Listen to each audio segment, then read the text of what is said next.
Matcha is absolutely huge right now. Everywhere you go seems to be serving it. More and more people seem to be ordering it, and I don't see this stopping anytime soon. I personally love matcha, but I realised a little while ago that I didn't know anywhere near as much as I'd like to about this amazing drink and ingredient, and this sent me deep down the matcha rabbit hole, and I've got a lot to share with you guys.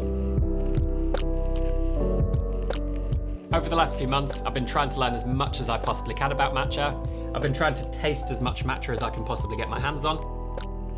And I've also been mixing matcha into some creative drinks in a kind of similar way to the way I use coffee in lots of other videos.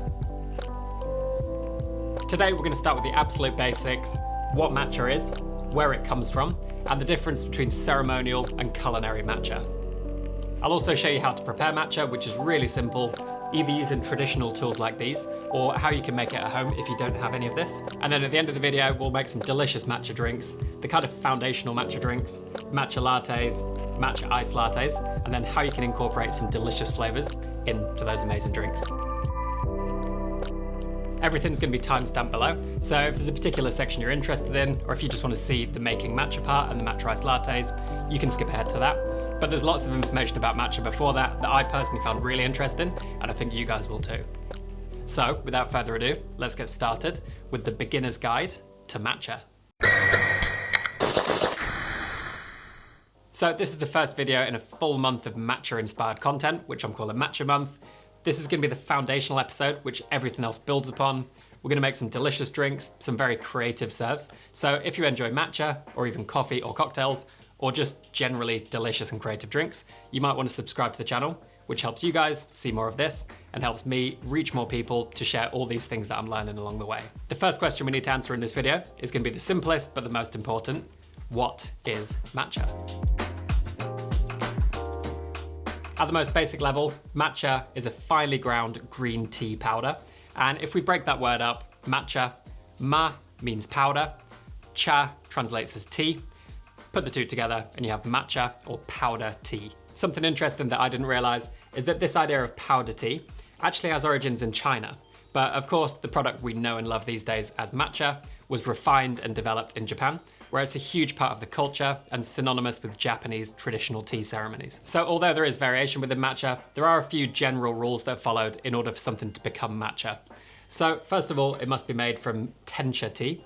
And again, translating that, ten translates as mortar, and then cha translates as tea. So mortar tea, which is essentially the green tea prior to grinding, before it becomes matcha. To produce this tencha, the tea leaves, which come from the Camellia sinensis, are shaded before harvesting, and this tends to reduce bitterness in the cup and also maintains the chlorophyll, which gives it that really nice vibrant green color.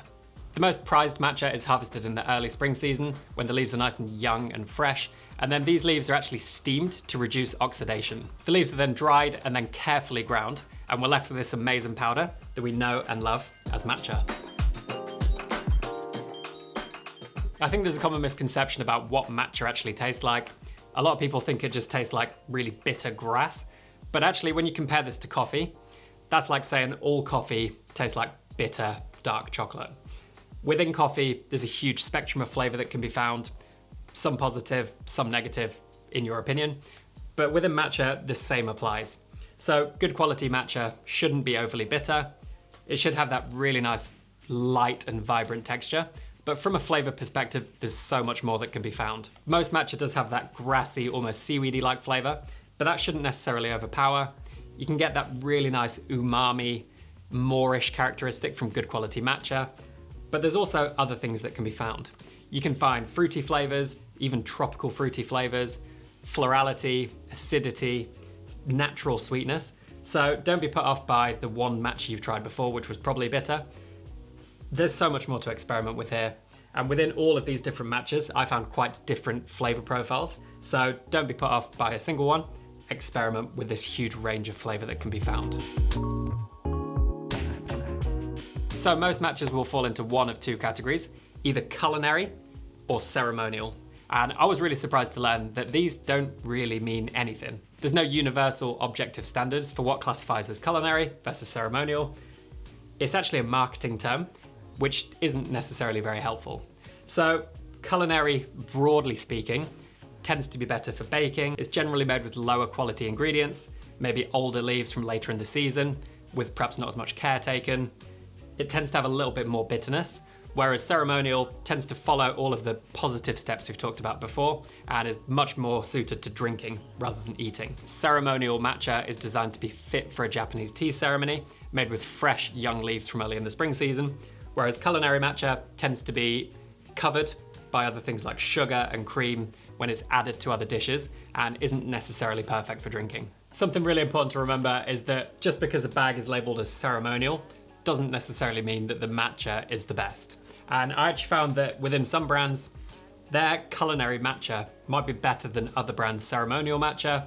In this selection, that was definitely true. And to make things even more confusing, I found matchas labeled as everyday, silver grade, golden grade, platinum grade, AAA grade, AAA plus, classic premium high grade, highest Ceremonial grade. And I don't think any of this really means anything. So this is very confusing. All this being said, and with no universal grading system in place, I've got 4 tips to help you find the right matcha for your own taste preferences. Number 1, find a supplier you trust. So if you have a tea company who you really like, try their matcha first. Number 2, taste as much matcha as you can to see what you like. It tends to come in quite small packages, which is great, so you can try lots of different matchas just like I did to find your favorite. Number 3 relates to color. And although a bright green matcha doesn't necessarily mean it's the best, it's a really good indicator. I think when we compare this to coffee, an espresso with crema tends to be a good sign, but it's not necessarily that that is a great espresso, whereas an absence of crema could be a red flag. If you've got a matcha which is really lacking that vibrancy, maybe it's more of a brown color, that's probably a really bad sign, so steer clear of that. And number 4, again, just like coffee, freshness is really important in matcha. So try and buy the freshest matcha you can in order to maintain that really nice vibrancy of flavor and aroma. Before we make some matcha, I'm just gonna touch upon the health benefits of matcha, which are numerous. So if you think of a green tea in a traditional form, you're steeping the leaves into the water. So you do get some of the nutrients and the goodness from that.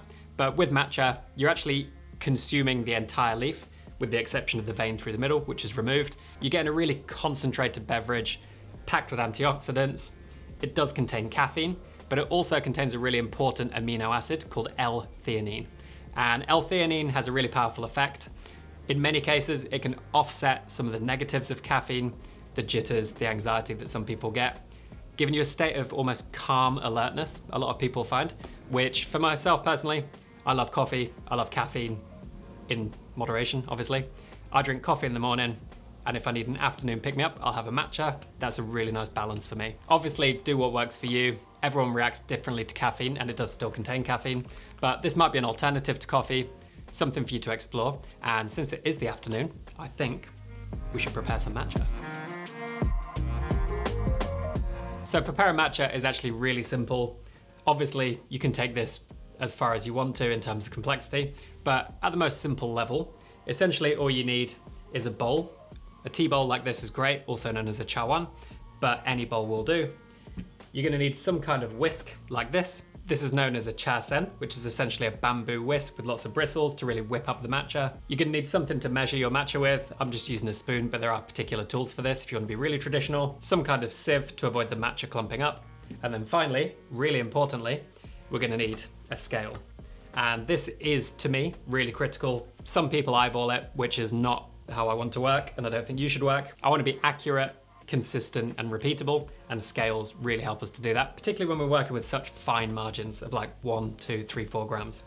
So I've got some water here as well at about 75 degrees. And before you start making your matcha, you can preheat your bowl. And also, it's really recommended to pre-wet your whisk for about 3 minutes, which just loosens the bristles and makes them a little bit more pliable. While that happens, we can start preparing the rest of our matcha. So our bowl, it's gonna be nice and warm now. You don't want your matcha to be really hot. You just want it to be a nice temperature when you serve it. Obviously, if you're making a cold matcha, don't preheat the bowl, use cold water, and then it's still a fantastic drink. Now we can just ditch the water out of our bowl and make sure it's really nice and dry. Weighing to me is really critical. We're gonna tear our scales with our sieve actually on top of the bowl. Generally, I like to go between 2 and 3 grams for this, but you can go a little bit higher or a little bit lower. Ratio is just really, really important, just like it is within coffee. So the amount of matcha you add compared to the water is going to have a big impact on the texture in particular of the drink. If you're going for a thinner texture, this is often known as usucha. And if you're going for a thicker texture, this is known as koicha. And I apologize for my Japanese in advance. That was probably wrong. So now we can just tap our 3 grams of matcha through our sieve, and this will make sure none of those clumps get through into the bowl.